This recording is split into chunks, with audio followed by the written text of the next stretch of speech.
We are live, sir.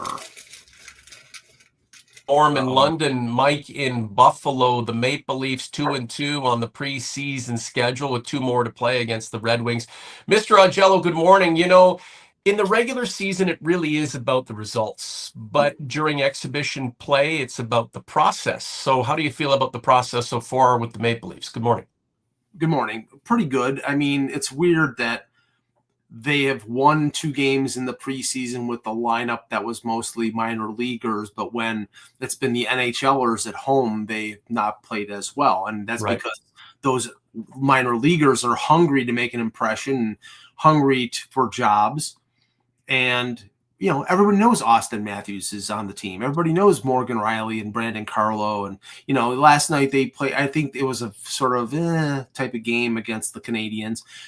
With these veterans, they just want to get through the preseason uninjured. And once they get through the preseason uninjured, then they turn it on when October rolls around. That's why I can't wait for them to get through the last 2 preseason games and we can get to the hockey that matters more and then get to the hockey that really matters, which is in April.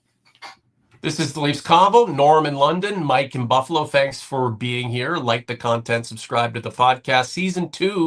Episode 2, Season 8 is underway, and we're going to have a lot of fun as we go forward following the Maple Leafs. Who knows where they take us this time around? How many spots really are there available, Mike? I mean, you just said there are guys who know they've made the team, and this is all procedural, just getting themselves ready, and then they're going to drop the puck on the regular season here imminently. But really, like when guys take the ice against the Red Wings over the next 2 exhibition games, how many spots are up for grabs? I honestly think it's 1. Really? Wow. And there's a lot of guys who want that spot. Yeah, I mean, you could make a case that, I mean, I think they're going to carry 8 defensemen, and you're going to have the three pairings. You know, Benoit has been out with an injury, but more than likely he'll be back for the regular season. So it'll be the 3 pairings: Riley, Carlo, Tanev, and McCabe, OEL, and Benoit. And then your extras are Philippe Myers and Henry Thrun. And the reason I think they carry 8 is because those guys will have to clear waivers. And I don't think, like, Thrun is a young defenseman who they got from San Jose for Ryan Reeves, which was addition by subtraction. So, and he's a pretty decent defenseman. From what I've seen of him in very little ice time, he's been pretty decent.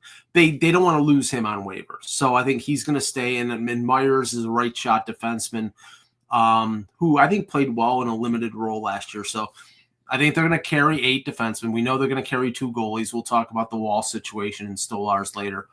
But right now, I think the only position up for grabs is 4th line right wing. And they're only going to carry 13 forwards. And that means 5 players are battling for 2 spots. Right. Yeah, during that 7-2 win against the Canadiens, we saw Lawton and Lorentz filling the net, lighting the lamp with Easton Cowan riding shotgun. So how does that play out, right? You know, Easton Cowan does not seem like a 4th line kind of guy when his career settles in. He's probably going to be a top 6 forward, maybe a top line guy. Craig Berube remarking that he does like Cowan's game. He's got a lot to learn, but he knows that this guy is going to be a integral player in terms of the organization's movement forward in the years to come. Does he crack the lineup and start from the bottom up and work his way to wherever he can this season, Mike? I mean, that's the big question, is whether you think, and I just wrote a piece for the Hockey News, whether you think Easton Cowan, there's more of a benefit for him playing bottom 6 minutes in the NHL or playing top 6 power play and penalty kill in the American Hockey League. Now, another factor here is waivers, and he can go down to the Marlies and be waiver exempt. Whereas the other 4 players I mentioned before, Pezzetta, Yarncroke, Nick Robertson, and David Camp, I didn't mention him before, I'm mentioning him now. They all have to clear waivers. And Nick Robertson is not clearing waivers. If he's put on waivers, somebody is claiming him. I think the Leafs would be overjoyed if somebody claimed David Kampf and took Right. $2.4 million off of their hands. But yeah, that's the dilemma here. I like, if it's me, I know that Cowan has played really well in the preseason. I know he can do the job that he's been currently given, which is a bottom six role. Do I want him doing that? Is he capable of doing it? Yes. Do I want him doing that? No. I want him playing as many minutes. I want him to develop as a top six forward down with the Marlies. If somebody gets injured, you bring him up. If he plays well down there, you bring him up. But right now, Norm, I'm just saying, it's like, it makes little sense. Right. And I don't want to rush the kid. It's not necessary for him to be there. Yet there's something to be said about working your way up the ladder. Yeah, I mean, I get that, and you want to reward somebody, and maybe it's like Fraser Mitten 2 years ago, where he had a really good camp, and they gave him 4 games at the beginning of the season, and played him limited minutes, and it was sort of a reward for a good camp. But then they ended up sending him back to the WHL. The difference here is Cowan. It was like last year. If Cowan had played well at training camp, he would have. They could have kept him the 9 games and then make a decision. In this instance, the decision is him going to the Marlies and playing against pros and playing against adults and getting major minutes. And, I think the way he's played at training camp, he's more than capable of not only dominating, but being a really good forward down with the Marlies team. And I think that's more beneficial. And then he's a phone call away in case somebody goes down. But right now, I just don't see. I can see a Pizzetta. I mean, imagine and I'm not a big Pizzetta fan, but imagine a Lorenz, Lawton, and Pizzetta buzzsaw fourth line. Yarncrow could fit in there as a penalty killer and a veteran. I just don't think it makes a lot of sense to promote Easton Cowan this early. And you also have to guard against we got it. This guy is the next Marner. He came from London. Right. He won MVP. He won a Memorial Cup. He's now made the team. And then everybody's like, "Ooh, we got rid of him. We lost Marner, and now it's no. You've got to avoid that. You've got to cool those jets." So we're in a different set of circumstances now, Mike. 10 years ago, Marner was part of that wave with Matthews and Nylander and Riley, and then Tavares coming on board. The resurgent Leafs. Right, coming from the depths of the despair and incrementally moving their way, through the standings all the way up to the top, winning divisions and losing in the first round. Cowan is joining a bit of a juggernaut here, and when I say juggernaut, that's we contextually bound to what they've accomplished, not the ultimate goal, unfortunately. But he is he's an addition. He's a role player, even if at one time he's going to be a frontline guy. So, I mean, he doesn't necessarily have the skills to be a fourth line guy. I'm sure he could figure it out. He has more of a skill to, be a playmaker, a difference maker offensively. But we're weighing out this idea of join the roster, get your minutes, earn your time, as opposed to season in the minors and we'll create a spot for you at some point when one becomes vacant, right? It's not really a conundrum. It's a good problem to have, but with other players implicated in how things go with Cowan, Brad Treliving's really going to have to put some thought into how he does this, because he could be in a lot worse positions right now. I don't think the 9 games this year is a concern because I mean, ideally, if they didn't think he was ready, they would just keep him down with the Marlies the entire year and not burn the first year of his ELC. I think they think he is close to or ready for the NHL. It's just a question of, how in baseball, and I don't think the rule is that way anymore, how some of these players are kept down in AAA until like May because they can get an extra year of free agency. I don't think that the Leafs are operating when it comes to Easton Cowan about conserving the first year of entry level. I think they're concerned about this is a young player who could be an impact player who could be. Mike, sorry to interrupt you. Why doesn't that matter anymore? Because it once did. I'm just saying in his position, he's 20 years old. Right. They think he's ready, and it makes no sense to hold him down in the American Hockey League for an entire year just to retain 1 year of his ELC. I think by January, if there are injuries on the team, he's going to be on the team. But I'm saying starting out in the American Hockey League is not a bad thing. And I think you keep the expectation game low. And I think that's the most important thing, because God, I mean, hey, would every Leaf fan be ecstatic if against Montreal in the season opener, Easton Cowan is in the lineup and he has a goal and 2 assists? Sure. Of course they'll be excited. The thing is, though, then everybody will say, oh, my God, we got number 16. We got the next number 16. And they have to avoid that.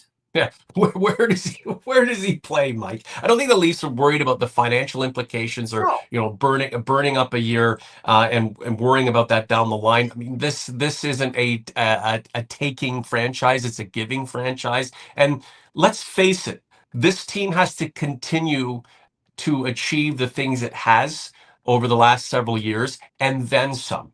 So Easton Cowan may or may not be a big part of that. This is the Convo. Like the content, subscribe to the channel. Season 8, Episode 2. Who knows how far we go? It's really up to the Maple Leafs and whether or not you OGs and converts keep coming back. It's really, really nice to be back with you after about a 2-month hiatus. The names for me that really stand out and that I'm paying attention to are Pezzetta and Robertson. Right? We know Robertson's offensive gifts are plentiful, and given the right opportunity, he is going to score. And then obviously Pezzetta was brought in to be some sandpaper and be a guy who's going to muck it up and be a part of that bottom 6 and try to get the job done. But if there aren't that many spaces available, again, it's a good problem for the Leafs to have. It's some tense times for the guys who are vying for those positions. I think Pezzetta has the inside track on the number 13 spot. He's basically the guy who, I used to refer to like Colton Orr and Fraser McLaren back in the day as nuclear missiles that all of a sudden, Randy Carlyle could unveil when he needs to. And last year, and I keep harping back on a guy who made little or no consequence, Ryan Reeves, but the reason he was brought into the organization was to be a deterrent, and he was not a deterrent anymore. He was great in the locker room. Who cares? We're talking about. You can't stop talking about Ryan Reeves. He's living rent free in your mind, Michael Augello. Not anymore. Now he's in San Jose. And there's no rent free in San Jose. Believe me. But the issue here is Pezzetta going to be a buzzsaw when he plays? And I think he will be. And he has to be. He's a Toronto kid. I think he's big. He's young enough. He's got energy. I think when they play Florida, Michael Pezzetta is going to be on that 4th line with Lawton and Lorenz, and that'll be a 4th line to be dealt with. But I don't see him as a regular. I see him as an extra forward that they spot in particular situations. So that means that there's 4 players, Camp, Yarncroke, Robertson, and Cowan, that they have to decide on. And that's why I think Cowan will be, at least initially, sent down to the Marlies, because will they care if David Kampf gets claimed on waivers? No. So they'll put him on waivers. He probably clears and he probably goes to the Marlies. I think the guy that they're going to end up keeping is probably Yarncroke, but it might be Robertson, because they may be convinced that Yarncroke will clear waivers and Robertson will not clear waivers. And some people will say, well, so what? Who cares? You can get something for this guy. He scored 29 goals the last 2 years. I don't care what and Kevin in the chat says Michael is wrong, Cowan stays.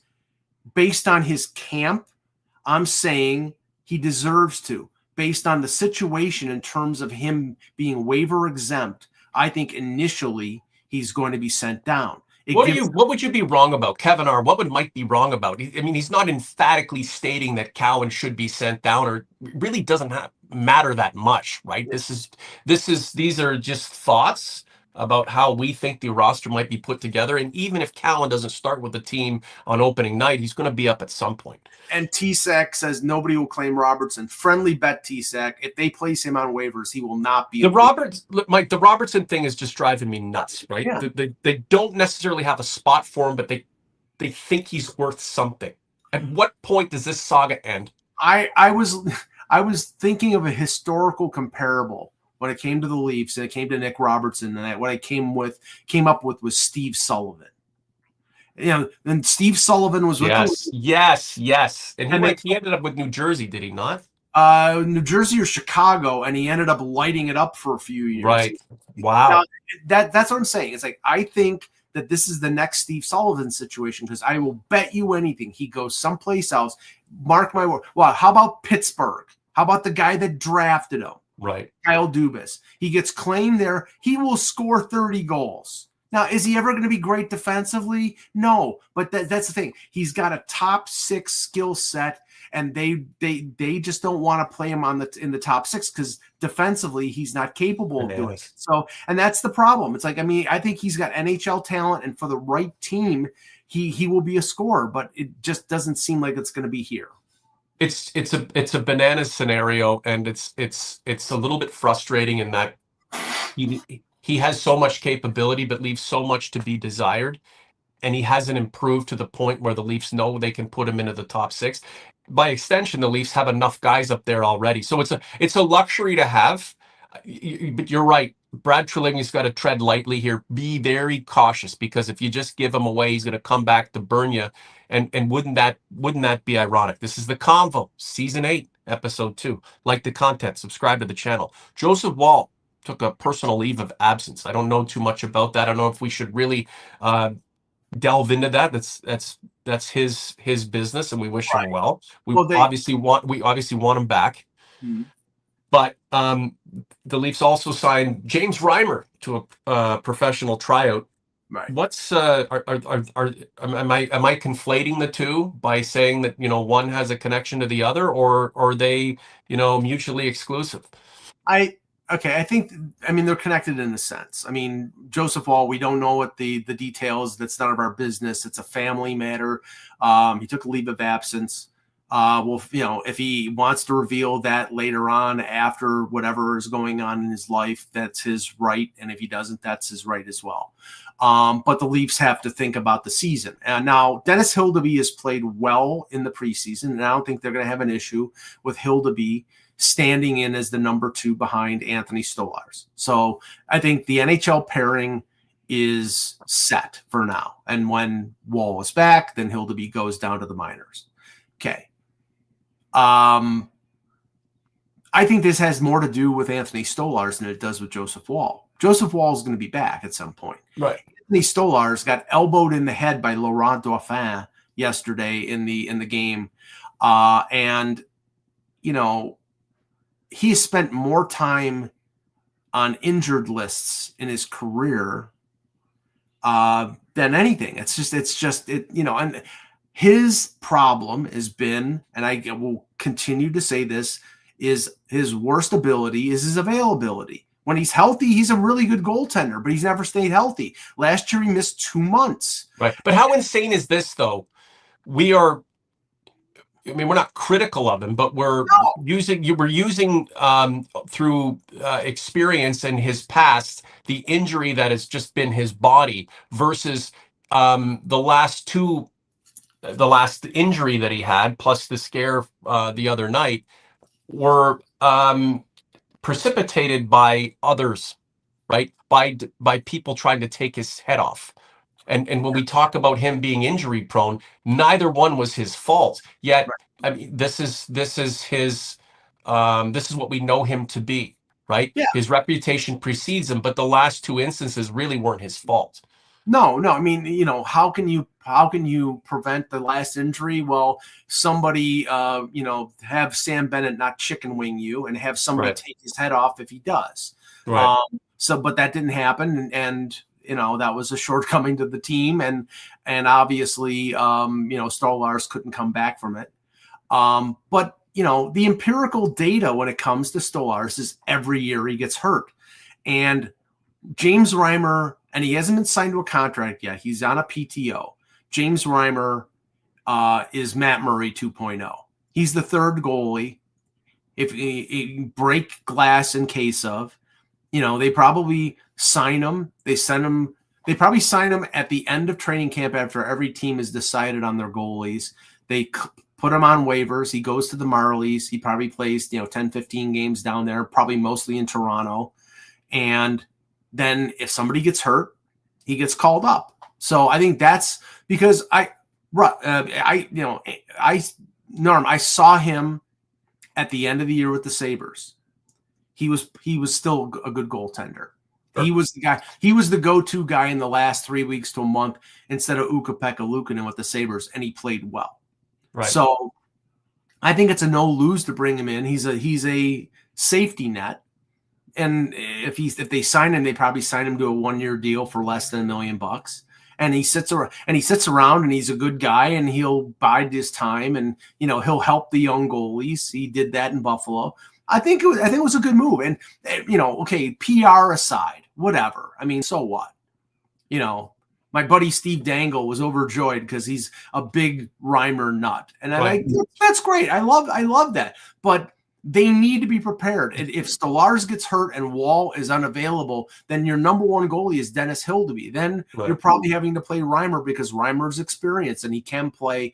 He's still healthy and he still can play in big stretches. So sure. I think it's a good safety net. I was reading an article about the PTO and Reimer, and then I got in the truck to take my daughter to cheerleading practice, and that Friday song was on the radio. As soon as I got in the truck, turned it on. Friday, I forget who it's by, some kid.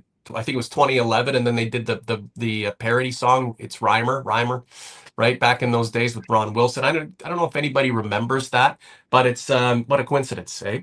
A couple more minutes to go. Stolarz, obviously injury prone. Some of it we can blame on his body, and others we can blame on recklessness from opponents. But that's their job to take out the goaltender, because it certainly had implications in the playoffs last spring. What about an extension? I'm reading some things. I'm seeing some things. I'll believe it when I officially see him put pen to paper. Yeah, I mean, it sounds like they're fairly close. Sounds like, and he said publicly he'd like to get it wrapped up before the start of the season. That's phenomenal. But are you telling me if they continue to negotiate during the season that you're not going to take the deal? I mean, I think he'd like to just wrap it up. But the injury question is something that I think sort of hangs over this. If he was a normal 31-year-old, regular health, who has been a number one goalie before, he'd probably get a lot more. But I'm everything that Elliot Friedman reported is 3 to 4 year deal, around $4.5 million. The shorter the deal, the better. Obviously, the less the AAV, the better. You're already paying Wall 3.6. If you sign him to a 4-year deal, you're locking yourself into this tandem for the next 3 years. And okay, you've signed Hildeby for 3 years. You've got the young Russians, Akhtiamov and Peksa in the chain. You've got another goalie in Russia. I mean, you got to keep goalies because you can go through them. But the question with Stolarz is, do you want to lock yourself into him for that long? $4.5 million compared to like some of the top goalies in the league, like Shesterkin or Sorokin or Bobrovsky making $10 million is not so much. But he's a tandem goalie, and tandem goalies probably come in around 4 to 4.5 at the most. So if the lower the AAV and the least amount of term is what Brad Treliving should be doing. Considering how injury prone he is and the things that we don't know could potentially happen to him, if he gets a decent contract put in front of him that the Leafs are comfortable with and it's respectful, he should sign it. He really should sign it. I mean, he's got the leverage on one hand that he's a pretty damn good goalie, but he's lost a lot of leverage in the fact that it's his availability has been in question, and his lack thereof over the past several seasons means that he can't. I mean, he can ask for that kind of money, but he just hasn't been able to play to that clip, and they've got to come to some kind of reconciliation on it. I think the sooner the better. The more questions that are answered when it comes to the Maple Leafs and their players and their process going forward, the better, because at the end of the day, they have another long, grueling season to get through, another 100 points to attain, and another deep playoff run that has to be the goal. Alexander Barkov with a knee injury out for the season. Were we already anticipating the end of this Panthers run. Let's not forget that's 3 Stanley Cup finals in a row. Were we already preparing for it despite, the injury? Or does this kind of solidify in our minds in terms of how we're going to project things that the empire is about to crumble and we should all be here for it? Last few words to you, Mike, and we'll get out of here. I wasn't preparing for their demise. And of course, like when we heard the knee injury and we heard out for the season, and then the Panthers on Friday night release, he's going to be out. It was ACL, MCL, but they didn't say it was torn. They just said ACL, MCL, and that he was going to be out 7 to 9 months. Well, look at the calendar, and what is 7 months? That's April. And what is 9 months? That's June. That's the playoffs. So they're not ruling out him being able to come back for the playoffs. So can that team without Barkov make it to the playoffs? Sure. Right. I mean, they've got a lot of depth. You're going to move Anton Lundell up into the top 6 with Bennett up the middle. You're going to need players to step up. You move Evan Rodriguez to the middle. There's talk about them signing Evgeny Kuznetsov or Jack Roslovic. I mean, if they do that, then they have cap space to work with. It's not the same as LTIR back in the day, but you have some of the $10 million that Barkov was making on LTIR that you can make some other moves. So, I mean, they're going to make the playoffs. And I think the biggest factor for Florida is if Bobrovsky is still Bobrovsky, they're going to make the playoffs and they're going to be dangerous. I mean, the Leafs could win the Atlantic Division. Who gives a good goddamn? It's like what you do in April. Now, does home ice advantage help you? Well, it didn't help you last year because you had home ice advantage in Game 7 over Florida and you didn't show up in the last 2 games. So it didn't help you. So it's the way you play and it's how you play at the right time of the year. And that team does play when it counts. And the Leafs have to this particular edition of the Leafs has to prove that they can play when it counts. It's going to be a tougher team, will it not? Yes. And that's not necessarily tougher, knuckle dragging, let's fight, penalty box filled every single night, guys getting suspended. It's more in your face kind of play, tougher play, more difficult to contend with kind of thing. I think they're going to be deeper in terms of like the third line and the fourth line really hasn't been consistent the last few years. It's all been the core 4. It's all been the top 6. I mean, you're going to have Matthews playing with Nyes. It probably Domi playing on the wing to start the season. You're going to have McMahon, Tavares, and Nylander. That's a pretty good top 6. The third line is dramatically better with Dakota Joshua and Nick Waugh and Matthias Maselli. And then the fourth line, whoever plays on the wing. Right. I mean, I expect more offense out of those bottom 6 lines because, Joshua has scored 10, 12, 15 goals. Right. So has Waugh, so has Lawton. They're going to need more of that offense in the bottom 6 to compensate for the top 6 not being as deep. Well, lots of questions I'm excited to see answers to. Will Austin Matthews recapture his elite scoring touch? I mean, 40, 45, 50 goals. Will the goaltending be as stable as it was last season? And can the defensive group stay healthy? Right. I'm here for all of the answers. Leafs Convo poll. YouTube.com/the Leafs Convo /posts. Where should Easton Cowan start the season? With the Leafs or with the Marlies? Go to the channel and vote now. Mr. Augello, we're down to game 162. The Yankees have taken care of business, playing like they want to win this division. The Jays coming around last minute.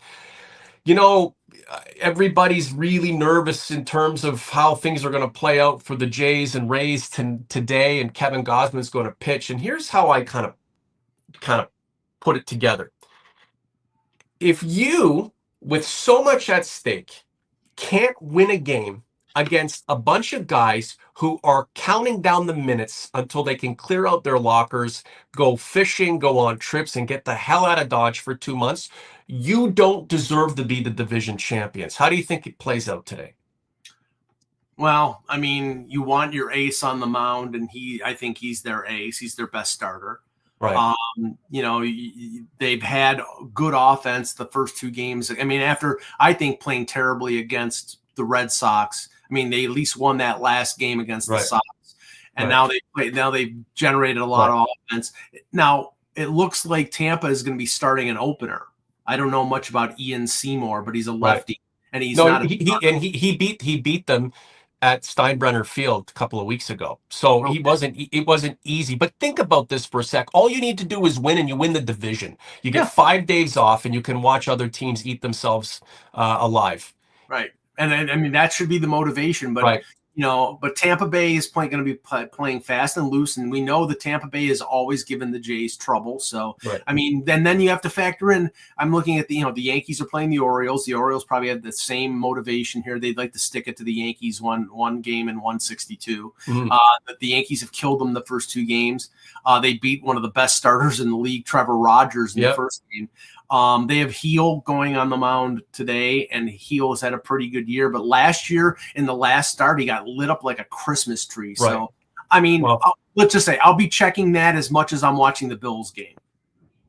I think if the Jays lose and they go to the wild card, they're done, because you're up against Scooble or Crochet in like 2 days. Forget about it. Look, considering the season they had, the way they overcame the Yankees and have held on to the division lead for 3 months, it'd be justification for the Jays to pull this thing off. But baseball's a crazy game, Mike. There really isn't any kind of algorithm that you can rely on when it comes to this game. Go figure with the Tigers. I mean, having a 10-game lead in the division and now losing that division, that doesn't make any sense, other than the fact that I thought the Tigers were a lot of smoke and mirrors to begin with and really not that great a team, but they're into the playoffs where anything can happen. Mr. A, what's going on with you? Where are you writing? Where can we follow you outside of the Leafs Convo? The Leafs Convo, Off the Post Radio, Hockey News, Wraparound Podcast, covering the Leafs for Hockey Hot Stove, covering the Sabres for the Hockey News. Should I keep going? Lots of stuff. I'm nationwide, boys. Wow, you're writing like you're in your mid-20s and just getting your career started, Mr. A. I mean, is that how you're kind of putting it together in your mind? Yeah, being part of management and being a writer and doing everything that I can. It's a little. I'm 58 years old. It's wearing me down a little bit, but I love it. I love doing it, so we're going to continue to do it. And it's a lot better than your stuffy Bank of America days, is it not? Oh, you could say that again. All right, for Mr. Augello, I'm Norm James. Enjoy the baseball today, the hockey to come this week, and be here with us 1 week from today for episode 3, season 8 of your friendly neighborhood Leafs Convo. Thank you so much for being here. We'll talk to you soon, guys.